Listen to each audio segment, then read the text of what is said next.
Good morning, everybody. Happy Friday. I got my Starbucks. I'm ready to get through this last day of the week. Actually, I have to work tomorrow, but for everybody else, it's probably their last day of the week. Some bizarre news happening overnight. So I immediately want to bring in Cam. He has been covering this story all day. It's really kind of disturbing to me that what happened. Can you explain the situation there in Boca? Yeah, Tia, that's correct. Very disturbing situation coming out of Boca Raton last night, where I spoke with the Florida Department of Law Enforcement. This is in regards to an officer-involved shooting. That's the lead agency that's actually currently investigating this incident.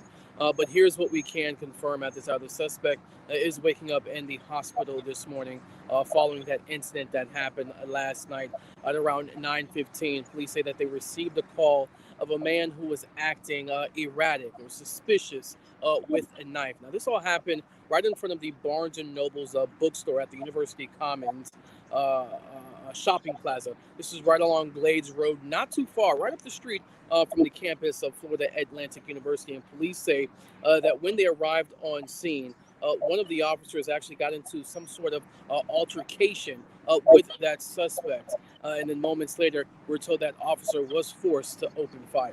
Take a listen. During an altercation, the officer had fired shots at the suspect, hitting the suspect. The suspect was taken to Delray Medical Center. He's still alive at this time, and we recovered the knife at the scene. I don't think it matters what neighborhood you're in, Cam. Just having somebody walking around with a knife is just jarring.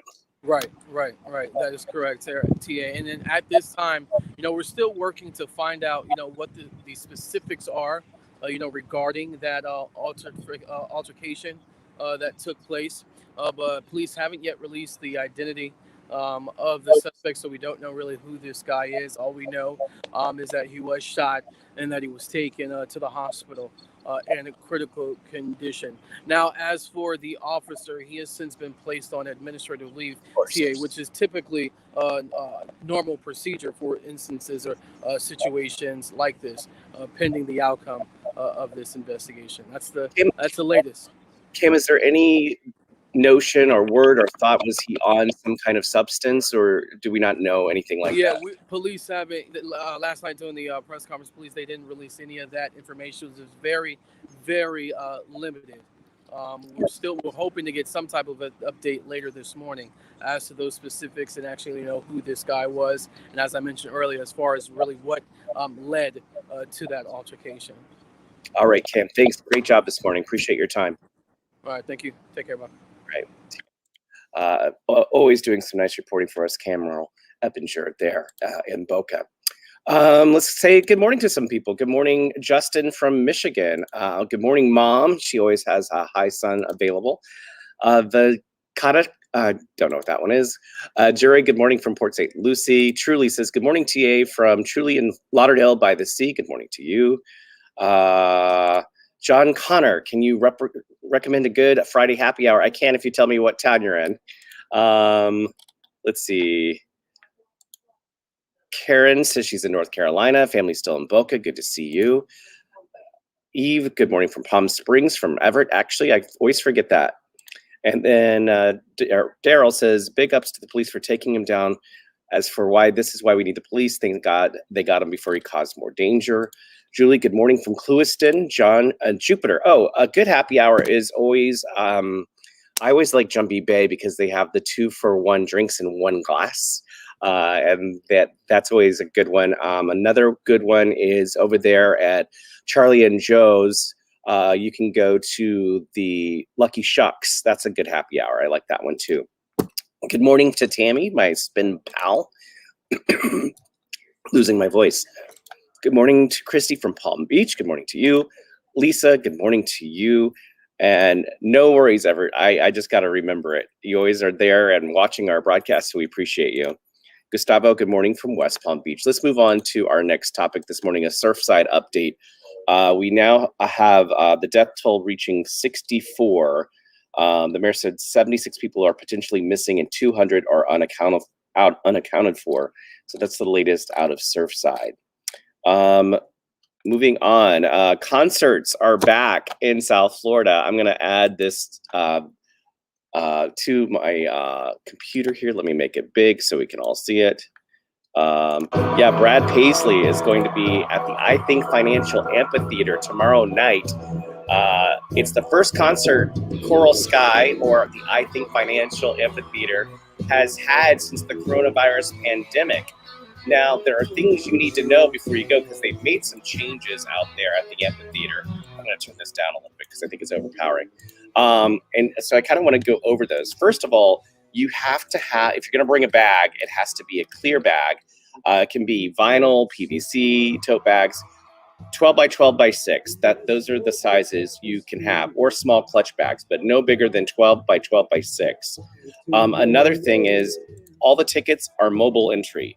There's no more paper tickets. There's no more scanning paper tickets. It's all, they're trying to go touchless pretty much. Another thing is everything's cashless. So if you're used to bringing, run into the ATM to get set yourself a budget so you don't overspend out there, you're going to have to just trust your willpower and use your credit card or debit card. Face masks are not required for those who are vaccinated, but they can't ask you if you're vaccinated. So it's kind of just a good faith system out there. And then they are operating at 100% capacity. Before, they were going to open at I think it was 50, then it was 75, and now they're fully back out to the 20,000 people out there at the amphitheater. So it's going to be a good show. I like the lineup. It's Brad Paisley, Jimmy Allen, and Cameron Marlowe. Sorry, I got to clear my throat. Tickets start at $30, and the concert starts at 7:30 out there tomorrow night. So that's making it feel like we're getting a little bit back to normal here in the Palm Beaches. Let's say good morning to some folks. Gustavo, good morning from West Palm. John is saying, yep, on the happy hour.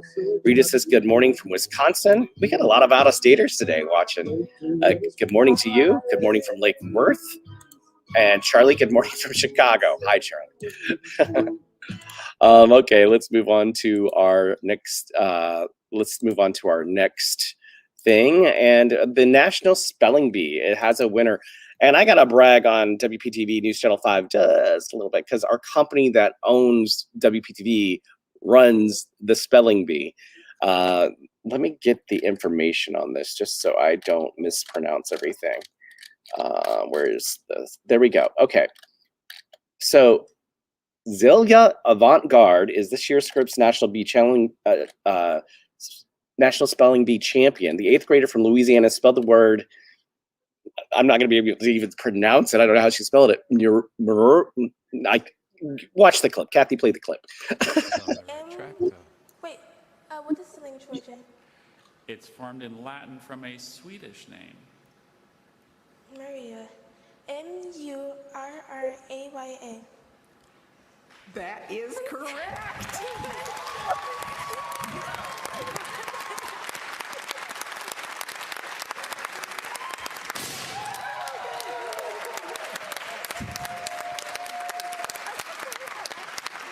And there is your champ. Scripps Company, I'm proud to name you the 2021 Scripps National Spelling Bee champion and present you with the Scripps Cup. So I read this morning that she studies spelling 7 hours a day. She's a homeschooler, first homeschooled person to win the prize since 2000, so in 21 years. According to the AP, she is a basketball prodigy who holds 3 Guinness World Records for dribbling multiple balls simultaneously.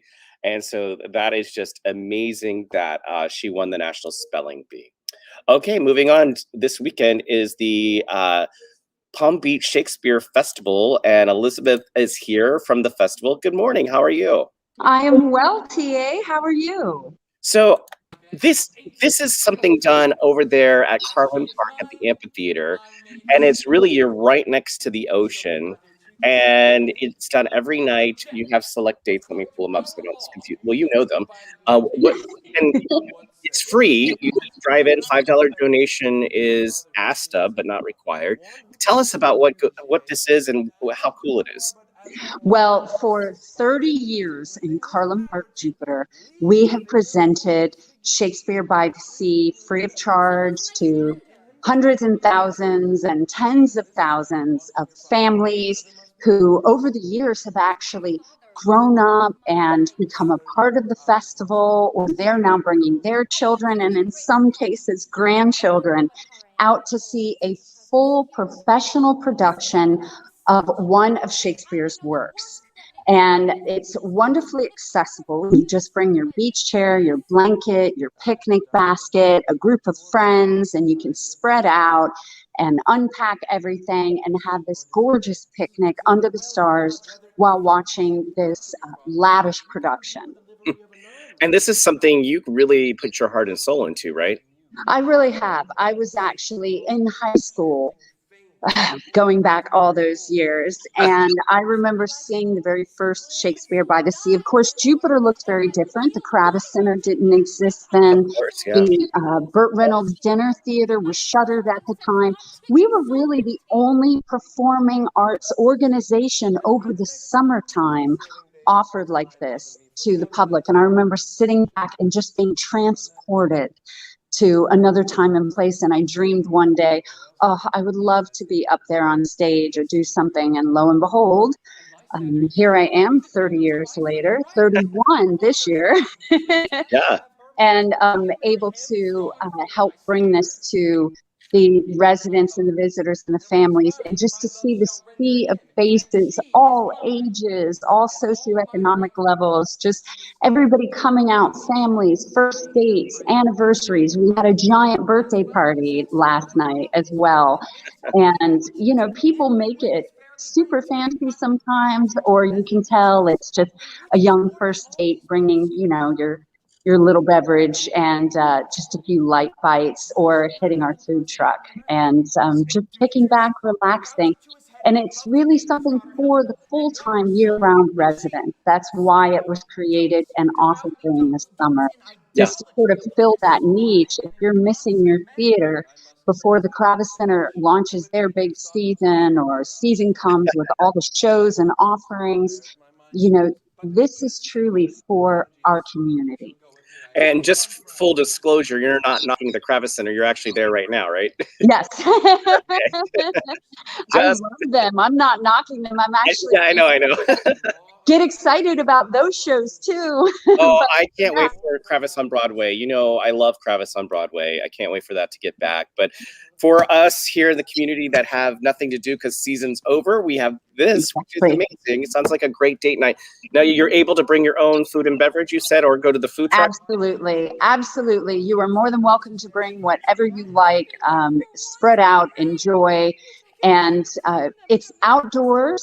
So just be mindful. There are elements sometimes you deal with. I know a number of people were really concerned about showing up last night because there was rain all day, heavy afternoon. Yeah. But it is a magical place in Carlin Park, Jupiter. It And sure enough, right before opening began, it cleared up, the That's rain typical. was away, and it was Yeah. a gorgeous, cool, balmy, beautiful, breezy night. That's awesome. Well, you're always great to us here at WPTV News Channel 5, and congratulations on getting this event for 31 years, and the coronavirus didn't even set you back, did it? No, it didn't. We actually, thanks to a couple of Video. anonymous donors and foundations, we were able to offer the production, full one that the viewers are seeing right now, streaming. And for educators out there, we have a complete downloadable education guide through our Sharing Shakespeare program that goes along with the production of A Midsummer Night's Dream. And it was a Midsummer Night's Dream for everyone out there last night and anyone planning on coming.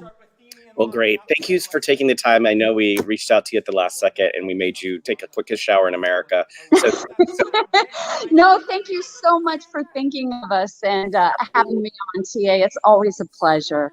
it's good to see you. Have fun at the Kravis Center. You got a meeting in 15 minutes. Get ready for it. Thank you, I will. All right, take care. All right, let's see who else we got here. Trisha, good morning. Bill, good morning from Boynton Beach. Carol, hi from Boca. Good to see you. Let me get rid of the video. Can we get rid of the video, Kathy? And so that brings us to the rest of the 5 fun things. You can go to our website, wptv.com/taste, and get that. And our new feature here at WPTV News Channel 5 is Hidden Gems. If you're looking for something to do, whether it's with the kids or maybe some out-of-town guest or maybe a date, we have compiled a list of 90 what we view as hidden gems in South Florida. And last week we showed you the Hope Sound tree canopies. And this week we're off to Delray Beach's Atlantic Avenue. There's a museum there that has curated an unusual collection. Kathy?